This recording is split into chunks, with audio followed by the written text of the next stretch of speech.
Senate. I was in the minority. And with that, he enacted $5 trillion net new dollars of government spending. We immediately saw the worst inflation that we've seen in at least my lifetime come directly after that. Republicans won back a very narrow majority. Tough to govern in that situation, but with that very narrow majority, we have basically eliminated his entire ability to be able to do and enact those types of policies.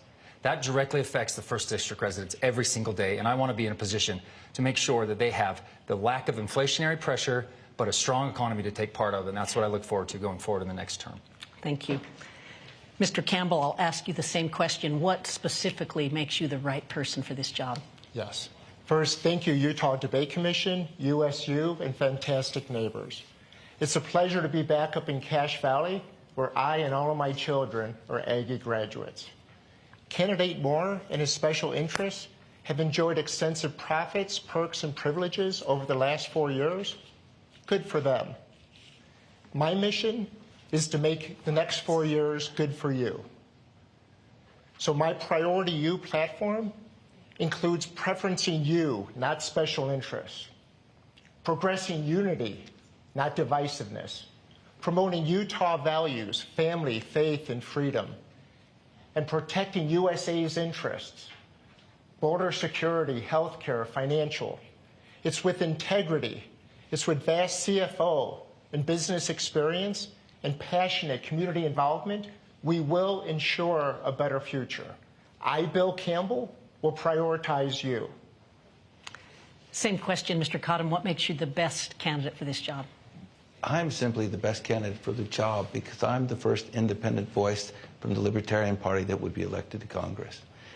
I'm a surgeon that practices in the 1st Congressional District. I employ over 20 people in the 1st Congressional District. And I was a Republican once, and I was a Democrat once. And when I turned 50, I gave myself a birthday present. That was to join the Libertarian Party. People have prioritized their conveniences over liberty and spending over restraint on both sides of the aisle.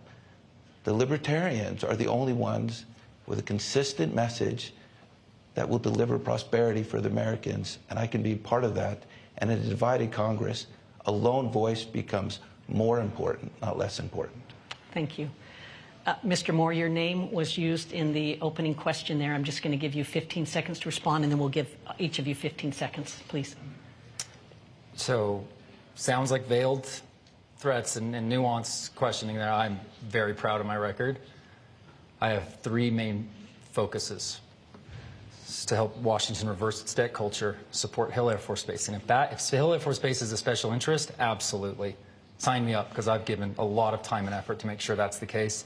And look in the next generation to have a very productive, conservative voice to look up to. And 15 seconds to Mr. Cottom. If none of their names were mentioned, would they actually get a response? And then, yes. And then 50, we're going to give everybody equal time. Equal time, even if my name is... I just want to understand the rules, because if I don't mention someone's name, then... That's right. Okay, excellent. Yep, okay. So, Mr. Cottom, 15 seconds, and then Mr. Campbell, 15 seconds. I didn't make the response to Mr. Moore, so I'm going to turn my time over to Mr. Campbell.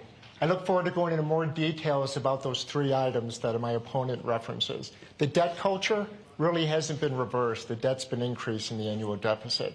With regards to Hill and the Armed Services Committee, I believe the gentleman left that at his first opportunity. He's no longer on that committee. Great. So we'll get a chance to discuss it more as the evening progresses. That's great. Okay, my next question is going to be on foreign policy, and we're going to give you 90 seconds on this question because it's so complex. You know, I use the term world on fire. There's several global hotspots as it pertains to possible U.S. military actions. Israel and Ukraine are prime examples. U.S. support for intervention continues to be a divisive issue across the country and on college campuses. As a member of the House, what actions would you favor with the 2 active conflicts, first Ukraine and then second the Middle East? And we'll start with you, Mr. Campbell. Yes, thank you.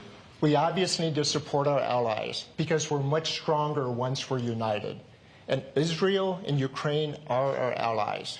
The point of difference I would bring up is the extent of that involvement and the nature of that involvement. I would not be expending as much of the revenue along those lines. It would be less, and it would be more strategic. It would not be as offensive. It would more be defensive to protect them. When I reference priority U, again, that's USA. So rather than spend $175 billion protecting Ukraine, I would rather secure our southern border and to use it for other purposes here in the U.S. Hungry children, homeless vets, better health care for seniors. Thank you. All right. Next to you, Mr. Cottom. The conflicts in Ukraine and in Israel are paramount to the United States because we've signed agreements with those countries to protect both of them. I understand everyone who says that Ukraine is a far-flung place, but we gave our word. That's unfortunate. I wouldn't sign an agreement to do that, but we have. The world order actually rests on the U.S. strength. You cannot send your allies away to flounder. That makes us look weak. And the world order depends on the U.S. keeping our word. That doesn't mean we need to send people over. Absolutely not. That means that we do not need to give arms away to them. We can sell them arms, and they should be able to defend themselves. But the way that the Biden administration has been half-heartedly supporting Ukraine and Israel makes us look beyond weak. And if we really do value friendships around the world, and if people can really count on us, we need to be good partners. And I support them as they defend themselves, but we don't need to give them anything. They can buy it. Same question, Mr. Moore. Thank you. I appreciate Mr. Cottom, Dr. Cottom, correct? Yes. I appreciate Dr. Cottom's response, in particular with Ukraine, because we have forgotten a very key, important point from the 90s when they agreed to give up their nuclear arsenal with some understanding of an exchange for our support. And that need came many, many years later. But it is good. I'm going to add another aspect to this. And it's what we did not do a good enough, was what President Biden was not prepared for with the Ukraine conflict. And that's what we need to make sure that we do in the South Pacific with Taiwan and a potential invasion from China, is to create a deterrence that exists, that they have that Taiwan becomes so prickly, if you will, it's often the term actually used, that China doesn't want to go in and try to make that change happen. And so we need to support our allies like we've talked about. But we're here marking 1 year from the horrific October 7th attacks. And we have seen so much turmoil. And today I wrote a blurb about this, talking about how it actually doesn't need to be so much about a geopolitical conflict, but about the humanity that we've seen erode in the Middle East. The solution to the Middle East problems is to stand firmly against Iran, to run away from the Iran nuclear deal that President Biden re-engaged in when he took office. And that will strengthen the Arab states, and more Arab states will join Israel in the Abraham Accords, which has been the most successful peacekeeping mechanism in the entire Middle East. And we need to galvanize and promote that as much as possible. Thank you. Mr. Cottom, I want to ask you about immigration. Congress has been unable to reach agreement on immigration reform for decades. A comprehensive bipartisan reform package unraveled earlier this year. What would you do to address the immigration issue? The immigration issue isn't so complex, actually. The immigration issue is simply we've closed the border and we don't let anyone over and back. The honest truth is 80% of immigrants, whenever you bring them to a welfare state, get benefits that outweigh their benefits. If you bring people like me, doctors, lawyers, engineers, it's a win for society. So I understand why everyone is upset. However, the answer is more work visas that allow people to come and go. And if we don't address this, we're going to continue to get illegal immigration. You have to have a visa, and a lot more of them, that allow people to come and go that aren't tied to welfare benefits. And you guys, whoever has remodeled their house recently or been on a construction site, know that I'm right about this. We can't live in the United States without this type of support. And so we should acknowledge that and give out a lot more workers' visas that can come and go, and we should have a big wall and a big door. that swings both ways. Mr. Moore, immigration reform. Thank you. Let me address, as you mentioned, the immigration bill that did come forward. It was missing it needed just one of three major aspects that would have galvanized and gotten more support. A return to remain in Mexico policy, ending catch and release, or addressing the parole authority and the paroles that are currently there is numerous loopholes that exist within this. It was void of all that, unfortunately. Those are three things that have to happen if we want to create what I also believe, and if you look at chambers of commerce throughout Utah actually articulate this really well. The Salt Lake Chamber has a really good compact on immigration that talks about the need for border security as well as a welcoming, evidence-based, merit-based approach. That there are laws written for that. The Dignity Act out of Maria Salazar, from a congresswoman colleague of mine out of Florida, is a very comprehensive bill that has all the important border security. Because if you don't do the first part, you'll never get to the next part. And I have not been able to see my Democrat colleagues be willing to actually enact effective border policy. And we need that change to happen. And if the Senate actually changes to Republican hands this time, you're going to see a potential of being able to force this more along. Thank you, Mr. Moore. Mr. Campbell, immigration reform. Thank you. I agree that the proposal that was on the table was not perfect, but it was an improvement, and we should have progressed the improvement. When you mentioned that it unraveled, it's a travesty why. If people were trying to score political points for the election and not progressing a better solution, that is not the way we should run our government. And right now we're suffering the consequences. We're seeing it in our schools. It's impacted our health system. Crimes increased throughout the states. We should at least progress better. And then there was opportunities to enhance it. We could have done that afterwards. I do, however, want to make sure I support legal immigration. That's part of our nation's DNA. Thank you. Mr. Cottom, my only follow-up on this, and it'll come to each of you, but should we be letting the perfect be the enemy of the good when it comes to immigration reform? No, we should not. And I just can't think of a reason why you should let that be. But the honest truth is that the president, if he wanted to, could implement more immigration tomorrow. And since I have personal people I know have been affected by this, the Trump administration closed down legal and illegal immigration. And my only problem with electing Blake Moore again is he's in the leadership of the Republican Party. And it is impossible for him to be an independent voice. And so if Trump's elected, we'll get more of this horrible immigration policy. Yeah. Mr. Moore, what do you think? 30 Absolutely. seconds. I actually sat with former Vice President Mike Pence, who has more authority to be able to speak on this better, because he was in the room when they made the deal with our Mexican counterparts to enact Remain in Mexico. Remain in Mexico policy is a good, humane way to approach this. Mexico's a partner with us. We don't have the infrastructure to deal with this at the border, as we've seen under the Biden administration. And his very next thing is, if we can get border security under control, we can address and really actually enact a lot of that merit-based program that exists. Mr. Campbell, you get the final 30 seconds on the immigration issue. Yes, thank you. And I agree that the prior Remain in Mexico policy was more effective than what we're currently doing. But I would have progressed the improvement, and I think that's the key. And I think we need to interact better with the immigrants once they get here. The way they were just dispersed throughout the country was not a properly managed effort. We need to better assimilate them here. We need to have better control and accountability of the process going forward. Thank you. Yeah, thank you. All right, Mr. Moore, we start with you on this question. I want to ask you about federal jobs at Hill Air Force Base. Obviously, the base is a major employer in the 1st District. How would you ensure that current residents of Utah are prepared to fill the skilled workforce needs of the base? Absolutely. So we have a bill that we've been running for the last few years. It's called the repeal of the 180-day rule.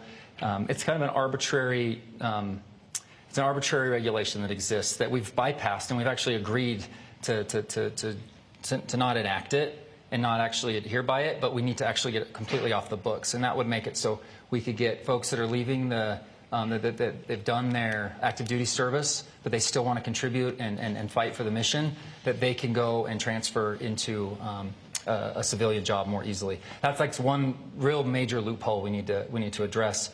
One of the main things, however, that our airmen and that our active duty members that bases across the country are feeling is housing. And housing is a really, really difficult issue. And a gentleman that we ran against each other, my very first election, Mayor Shepard from Clearfield, came up with an idea, proposed it to us, and we just introduced that last week. It took about 18 months to get it to the right spot.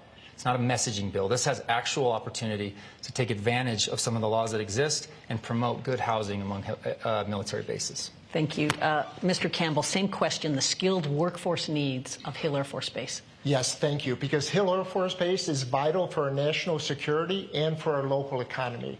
When other persons refer to the 25,000 people impacted, it's not just constituents. We're talking about my neighbors, my friends, kids that grew up with me in the AYSO and the junior jazz soccer. They're neighbors in the family, and we need to protect them as such. So when we talk about the programs that are currently there, the Minutemen, the F-16, the F-35 JCF, we need to train them for the specific missions. And we, with Mr. Shepard, Mark's a fantastic mayor, we need to work with the community to develop a longer-term strategic plan so we can understand what Hill needs in the longer-term future, so we can start to build our community around that to ensure that we're aligned long-term, not just for today's needs. Thank you. Thank you. Mr. Cottom, Hill Air Force Base and the skilled workforce needs. You know, this is an interesting question because I never was aware that we were short of skilled people in the state of Utah. Hill Air Force Base has been there a long time, and people keep coming. We have a desirous place to live, and they keep coming. There is not a federal solution that anyone on the stage is going to make any sense with. And so the fact that they can sit here and say, I've got the answer, they're just completely wrong. And if they pay enough, people will come. This is not a hard thing. All right. I am so excited to welcome USU student Kaylee Farnsworth, who has our next question. Kaylee. Hello. With teens and young adults representing 15% of all suicides, an increase of 52% since 2000, according to Pew, how should the federal government address these alarming mental health crises? What strategies or programs do you believe would be the most impactful in improving youth mental health? Mr. Campbell, this starts with you. Thank you for the question, because obviously it is very critical. That's a travesty the way that is. I'm actively involved with Davis Behavioral Health. Among the charities I'm involved with are communities that care, and that's exactly the issue we focus on as we look to interact more with the individual community. More specifically, I believe mental health needs to get the same level of discipline, respect, and coverage that a lot of the physical health coverages do. And we should expand that out, including as part of the ACA and the Affordable Cares Act. Thank you. Mr. Cottom, mental health challenges. I'm sorry to tell you this, but it's not the federal government's job to save your mental health. We take care of mental health issues for people who don't have a lot of money at the state level. It's not the federal government's job. And this is kind of one of the things that libertarians are constantly preaching. You don't need to run to the federal government for every single reason that something goes wrong in society. And I'm sorry, as a congressman from the 1st District in the state of Utah, I cannot solve the mental health crisis of the youth of this country. It's never going to happen. And if they tell you otherwise, it's a fairy tale. It's Kaylee, right? Yes. Thanks for the question. It's very important for us to be discussing these. The fact that we're discussing it, I think, is one of the biggest, most important solutions that we can do, and it's awareness and reduction of stigma. I mean, these are stuff that I now feel comfortable talking to my own 4 boys. They're in the age from 12 to 3. And I don't think that my parents necessarily felt comfortable talking to me about that back when I was a kid. So we're doing a good job as a community of addressing that. And any federal government approach, you've got organizations like Medicare and CMS that are run. Like, we need to make sure that they're giving priority, and there's things you do. Let me take this to a different place that you may not hear often in this answer.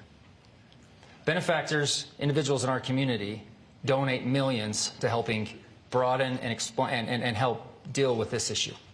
We need a strong economy so those individuals can contribute and do things that affect our communities. And we need to make sure that we're creating the type of business environment so that companies and individuals can thrive, create wealth, and then contribute back to causes that they care about. And you see that in Utah, but we need to see that done more broadly across our country. And we can't, under constant fear of massive inflation and all the other pressure that we're going to be focused on. So it has to be still about the economy.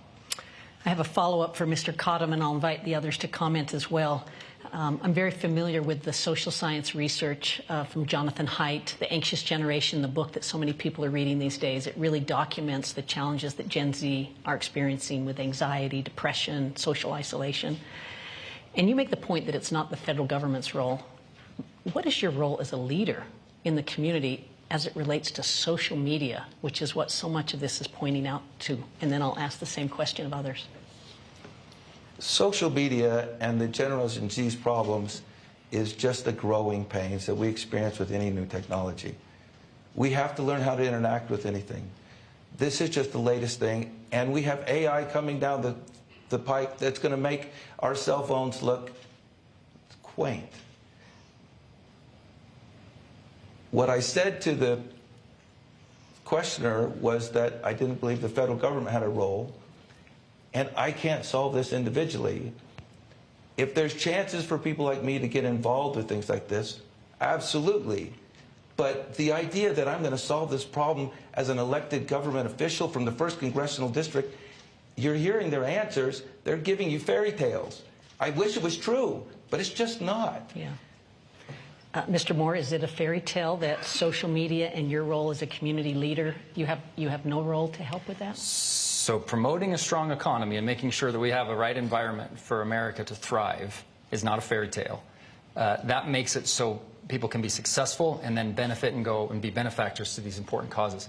And I anticipate that Mr. Haidt, and I'm halfway through that book, Anxious Generation, every single parent should read that. I got a text from an old buddy of mine from Ogden. He hasn't texted me yet for anything ever, like for years. He said, out of the blue, he said, Blake, you have to read this book.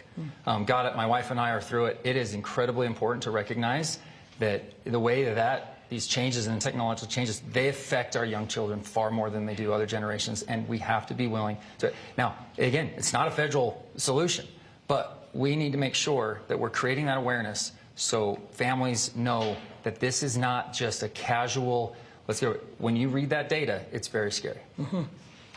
Mr. Campbell, same thing, just really asking about your role if you're elected as a community leader to help with the challenges of mental health and social media. Yes, and I agree with Mr. Cottom's statement that we need to limit the government involvement, but I do believe the government needs to have compassion along these lines, especially when it's putting persons at risk. So I'm a firm believer in the right to free speech, but I believe we need to hold people accountable for their responsibilities after those speeches. So yes, I believe the government does need to take a role, and I believe that does extend out with AI, because that's growing in importance as well, and we need to be on the forefront, because AI has enormous risks, but also enormous opportunities. So we need to be able to grasp it for all the benefits we can get, but still use it to help protect our children and protect the vulnerable people in our community. Thank you. Let's welcome our next Utah State University student, Joshua Everett. A recent survey of senior congressional staff found that a majority believe that Congress is not functioning as a democratic legislature should. What strategies would you use to reduce partisan gridlock, promote more effective governance, and shift Congress toward more substantive policymaking? And what approaches would you take to rebuild trust in Congress and engage disillusioned constituents? Mr. Moore, this goes to you first. Thank you. I've been involved, and I'm sure my congressional staff probably took part of that survey. So thanks, Joshua, for the question. It's very important. My first term, I was able to enact 4 pieces of legislation. It's unheard of to be able to do that in that short a time.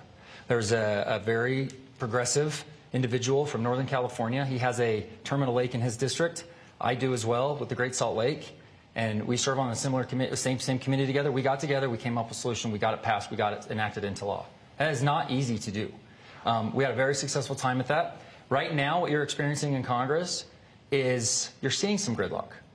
Republicans won back a narrow majority.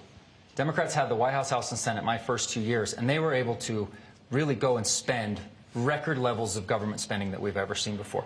We have created some gridlock.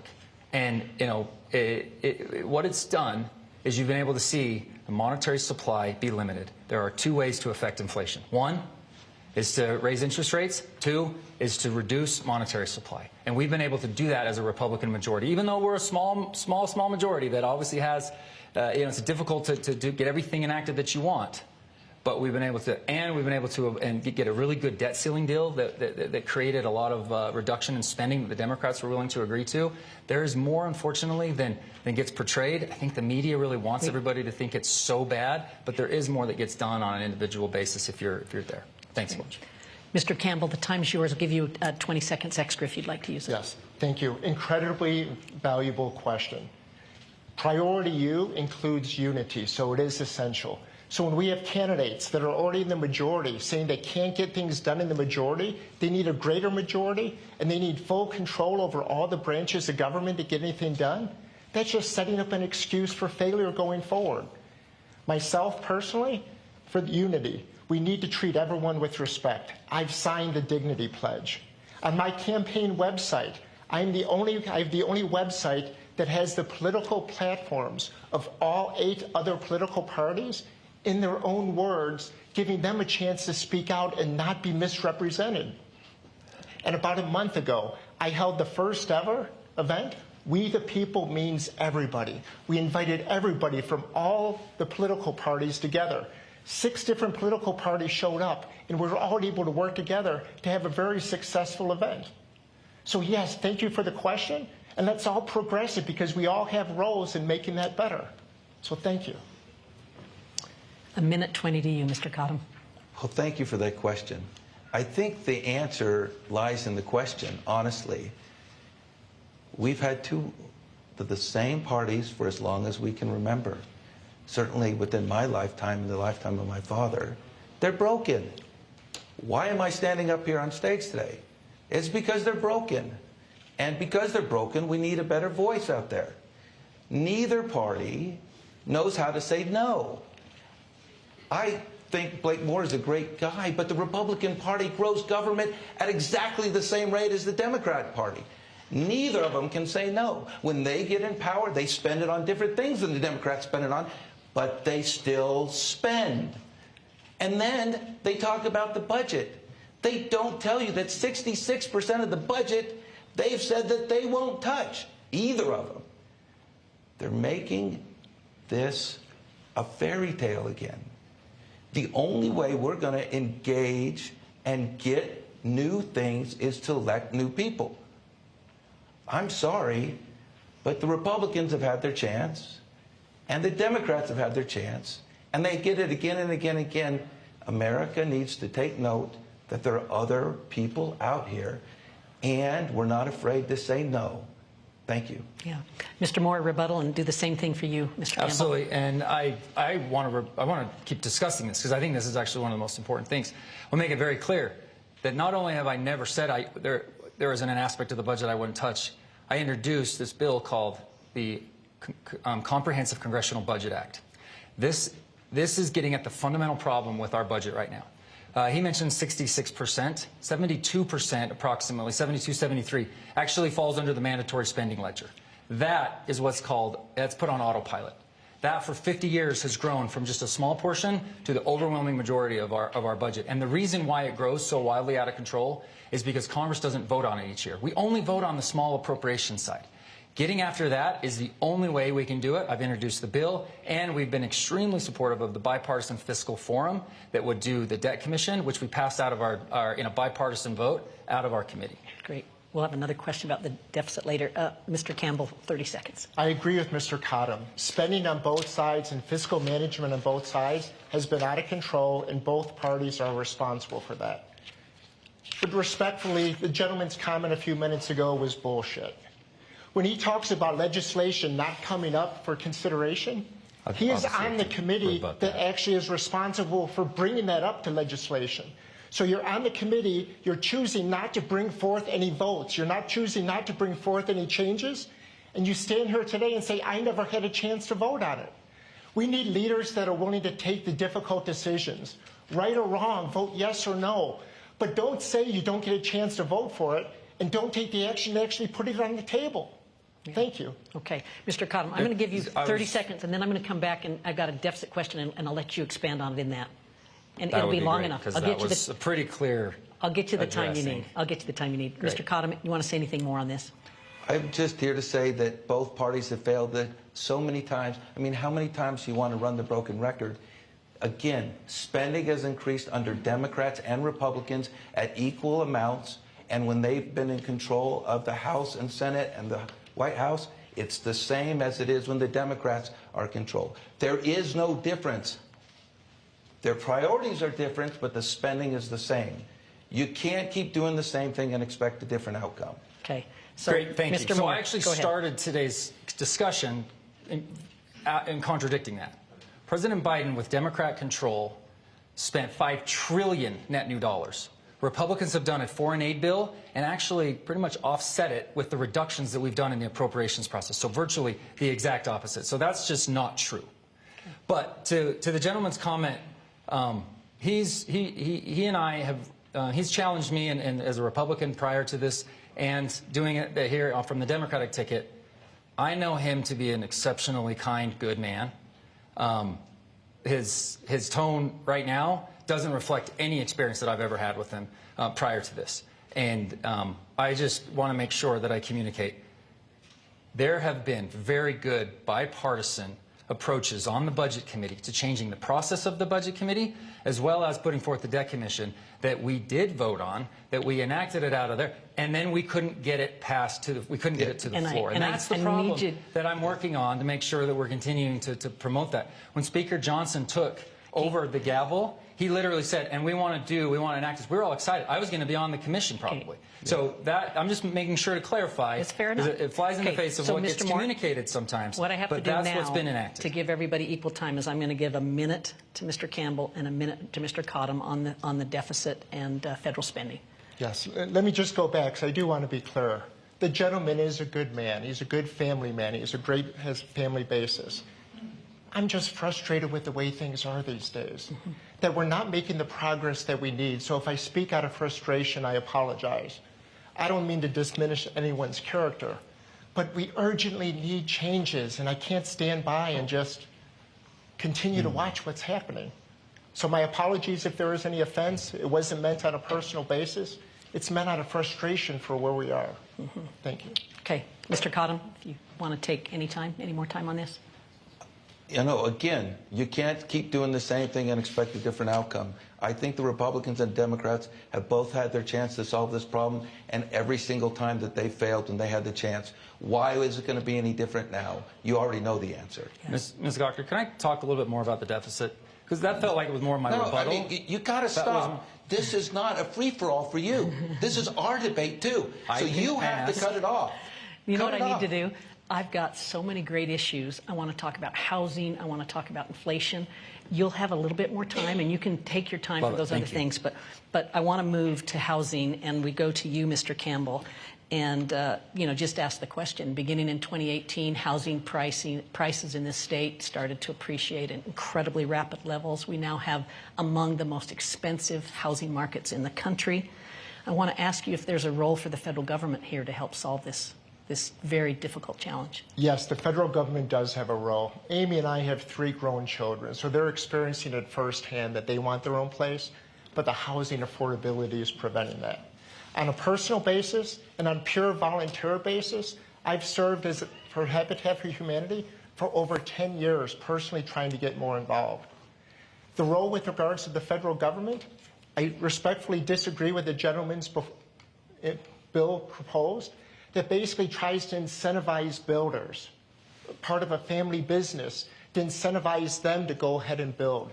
I personally would incentivize the individuals, give them the money, and if the builders or anyone else are meeting their needs, satisfying them, they would take those incentives and give it to the builders, but give the money to the individuals instead.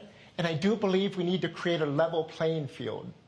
Right now, trying to compete against countries like BlackRock that can give subsidized mortgage rates and easier financing, our children don't have a fair chance. We need to give them fair opportunity. Mr. Cottom, same question. Housing affordability, is there a federal role? Very little federal role. And I actually agree with Blake Moore on this. The biggest role the federal government does is to reduce inflation. Republicans have done some things in that. But honestly, the out-of-control spending by Congress, whether it's Republicans or Democrats, is what fuels the inflation. And I do want to audit the Fed, but man, the Fed has been so amazing keeping inflation what it is with these out-of-control parties going nuts on the budget. So that's really their role. I mean, the biggest thing about housing is supply, supply, supply. And think of like my home city of North Salt Lake, and they wanted to put in a big apartment complex there, and all the residents turned out to say no to it. You can't have affordable housing, have your kids and grandkids live near you if you're not willing to bend a little and allow it in your backyard. Thank you. Mr. Moore, a minute on affordable housing, and if you'd like to use some of that on the debt deficit, please do. The NIMBYism, the term that I think Dr. Cottom was referring to, is absolutely got to be something that we deal with, but that's definitely in our own neighborhoods. If there is a role to play, it's through the low-income housing tax credit, which is administered through the committee that I sit on. I'm on a working group as we look towards the new tax year. That's going to be a very, very big year for 2025 as much of the tax provisions expire. Low-income housing tax credit is incredibly bipartisan, and it's proven to be very successful because it creates a market-based solution that allows for individuals to be able to get into living situations that will be able to enhance their ability to grow, and the entire community embraces it. That's why Mayor Shepard came to me with this idea, and then we decided to keep it a micro-focus, which should be done constantly at the federal level, to help military families be able to take better advantage of this already proven to be very successful approach. Thank you.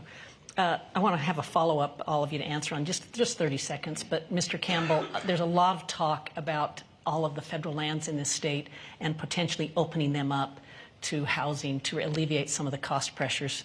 Do you like that idea? Would you support taking some of our unappropriated public lands and putting them towards housing in this state? No.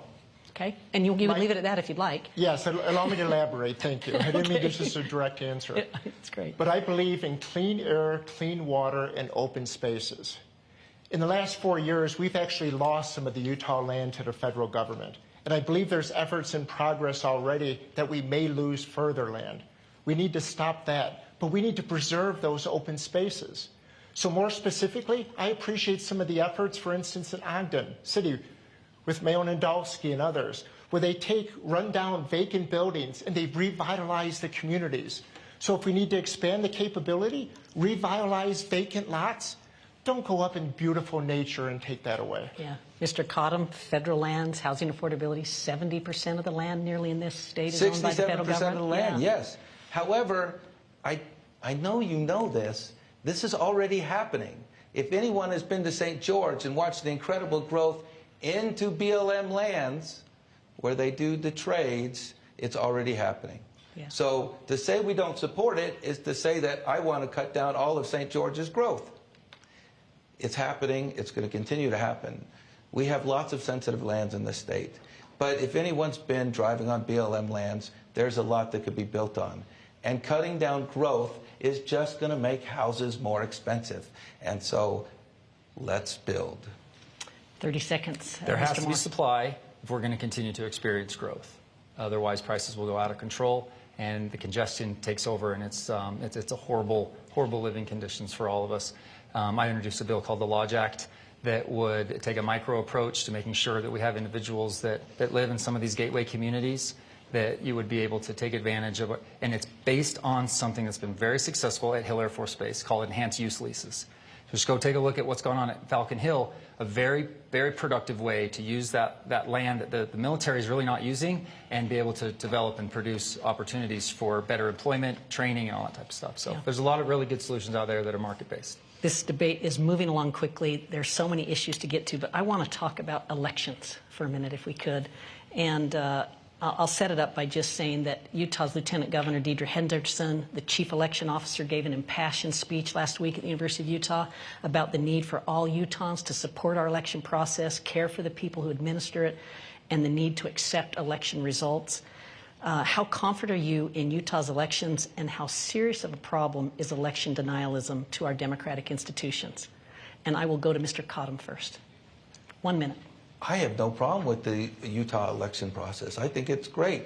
I We were one of the first states in the country to do vote by mail. I was just laughing at everyone else when the last vote by mail thing happened. I think we have got a great process. I think election denialism is a real, listen, I don't interact with a lot of people that do election denial, so I must say I don't know that it's a problem because I don't interact with these people. So I'm going to say it's not an issue here in Utah, at least. Will you accept the results of the 2024 elections? Absolutely. Okay, Mr. Moore, same question.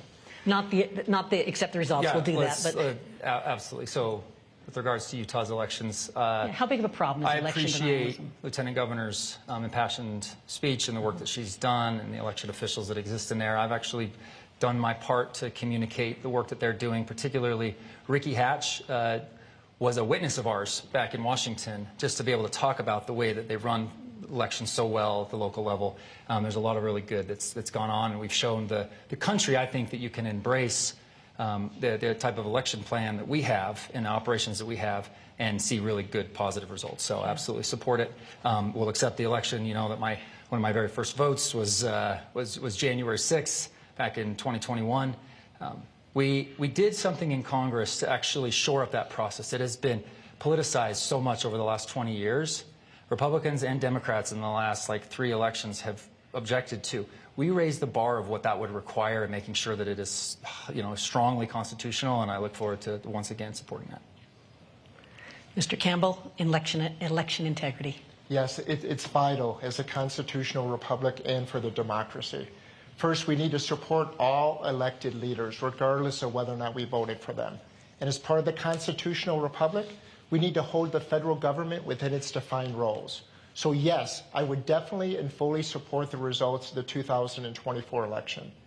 Last week, I was in Weber County. Ricky Hatch did a great tour of the election process to show everyone that the controls are in place. I had previously done a tour with Brian McKenzie in Davis County. They've implemented a lot of controls to improve the process. Are there still some potential risks? Yes, but they're marginal. And I do have trust and confidence in the 2024 results. Thank you. Mr. Moore, I have watched with so much interest as women are playing a big role in public policy in the state. We just talked about our Lieutenant Governor. We have the League of Women Voters and what they're doing, Mormon Women for Ethical Government, what they're doing, a female majority on the Utah Supreme Court and some of their most recent rulings, and obviously a large voting bloc. Do you have any message for women in the 1st Congressional District and what they're doing to shape the state? I have more of a message for the rest of the country that it should be no surprise. Martha Hughes Cannon's statue is going to be delivered to the Capitol grounds, I think sometime in mid-December. We've had to delay it a few times, but I'm really looking forward to that. Yeah. The first female elected individual, a female into a state legislature. Yeah. And we were the first to vote. Right? I mean, we have a legacy here, and I'm glad to see they continue to promote that. Mr. Campbell, a message to the women in the 1st Congressional District. Yes, it's not just helping to get them get elected, which we want to do because we want greater representation from them, but it's also ensuring their rights as part of that. Just a couple days ago on Saturday, Amy and I went to the League of Women Voters event there in Weber County. It was great just talking with all the women about the issues that are passionate with them. And I believe on the 16th, Mr. Conham and I both accepted invitations to the meeting to answer all the questions that they have. So yes, we need to fully support the women in our community and answer and ensure that they have all of their proper rights. Same question, Mr. Cottom. Honestly, as a libertarian, we don't really break this down into women and men. And as personal, I think I'm just happy that the opportunities are extended to people according to their ability to prosper. And honestly, in my own personal life, I've never looked at people as women and men. It's, hey, can you get the job done? Then it's good. And I just leave it at that. So, I mean, if you want me to view it through a women's lens, I can look, gosh, you've got more opportunities now than you ever have before. Hooray. Thank you. Okay, we're going to move our questions to 30-second response because we're getting so close to the closing time. And I believe I go to Mr. Campbell here. Mr. Campbell, given all the political unrest, potential for conflict, all the divisiveness in America right now, what gives you the most hope? actually working with people. One of the aspects of the campaigning that I like the most is just getting all the community together and talking with people with a variety of opinions, faiths. And again, the one event that I spoke about, we the people means everyone. When we had so many different persons from different political parties show up, and we're all able to have discussions. And trust me, we did not all agree on the topics. But we're able to do it cordially. We're able to progress the issues because I do believe everyone has the right intent to better our future. Same question, Mr. Cottom. Everything gives me hope, honestly. America keeps getting better and better. And this is part of my thing. We're arguing back and forth. This is baked into the system. I think this is great. And this arguing leads to better outcomes. And so, honestly, everything across the board in the USA is almost getting better. And I'm just super excited for the future. Thank you. Mr. Moore. The specific question, you mean, sorry? It was what gives you the most hope? I'm ending on a positive, if you can follow that track. Yeah, absolutely. I was asked that question in a town hall right here in Logan at Utah State probably about a year ago as I was explaining the entirety of the budget and where our debt drivers are and everything. And it's obviously a very somber message. We're at the debt to GDP ratio that we were at during World War II, but a fundamentally different composition of that budget. The question was, do you still have hope? And I said, when I don't have hope, I will not run again. I've got all the hope in the world that we can create a positive, strong, pro-growth economy and go after some of our biggest spending issues that exist that have grown over time. And we want to take advantage of that in the next coming years. We didn't do it in 2017 as Republicans. We did a very good tax reform bill, but we didn't go after spending as much as we should have. And I think there's a whole new motivation there. Thank you. Thank you. We have about 2 minutes, so we're going to go to 15-minute responses. I'm going to do a little bit of a lightning round, starting with you, Mr. Cottom. Sorry, 15-second responses, not 15 minutes. Mr. Cottom, in the spirit of dignified public discourse, I want to give you an opportunity to compliment your opposing candidates. My opposing candidates? Yeah. Well, I can tell you that Blake Moore has the best-looking family I've seen on the internet in a long time. And would you like to say something about Mr. Campbell? And no, but I would second. Yeah. Okay. And the other thing, I will give Mr. Campbell props because when I was doing my research for the debate, his website was very informative. Nice, Mr. Moore. Compliments. I appreciate, 15 seconds. I appreciate. I don't know your history of your career, but I appreciate the work that you've done, and thank you for commenting on my family. They are exceptional.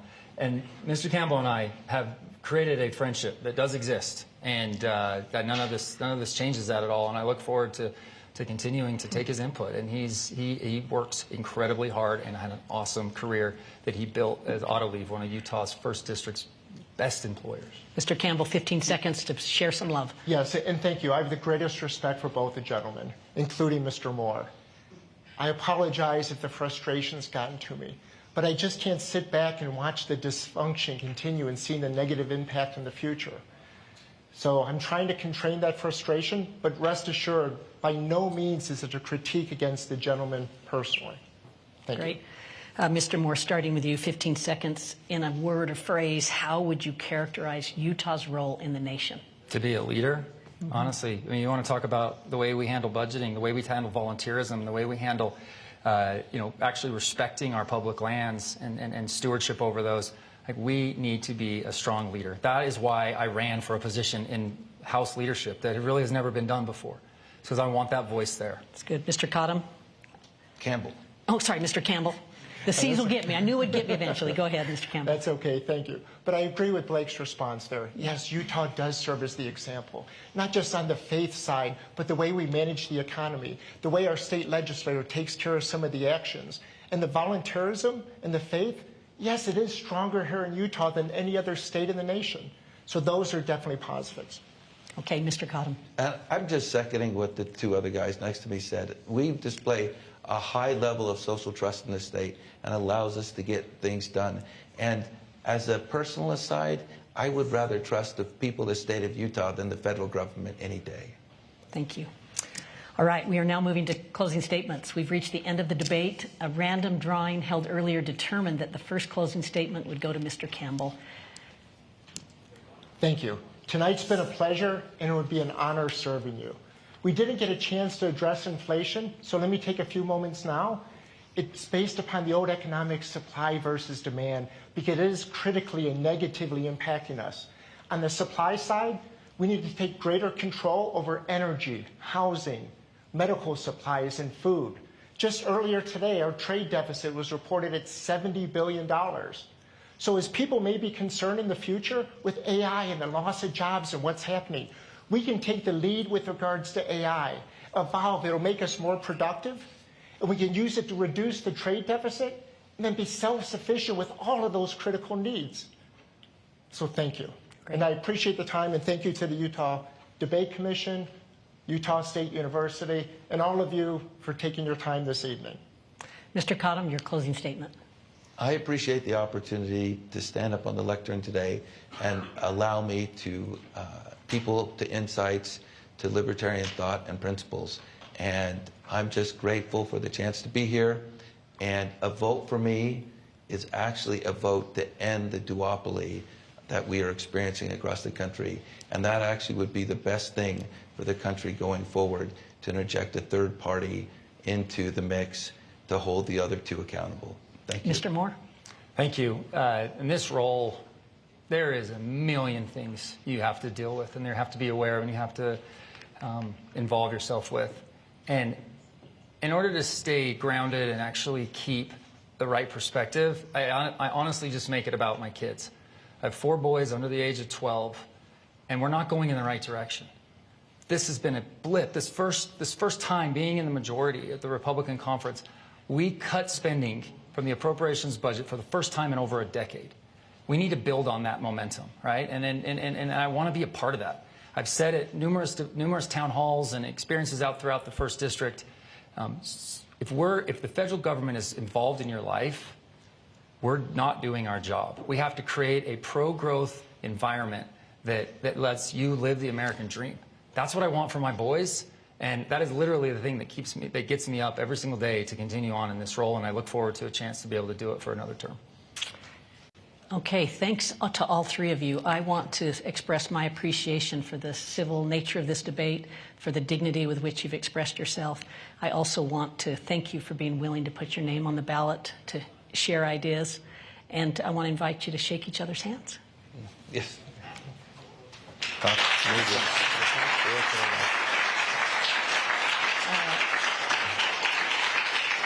Thank you. Thank you, candidates, for participating tonight and for your dedication to public service. Election Day is Tuesday, November 5th. Contact your county clerk if you have any questions about making your vote count in this election. We greatly appreciate Utah State University for donating the Eccles Conference Center for this debate. We are also grateful for the Larry H. and Gail Miller Family Foundation, Zions Bank, and the George S. and Dolores Dory Eccles Foundation for their generous support of the Utah Debate Commission.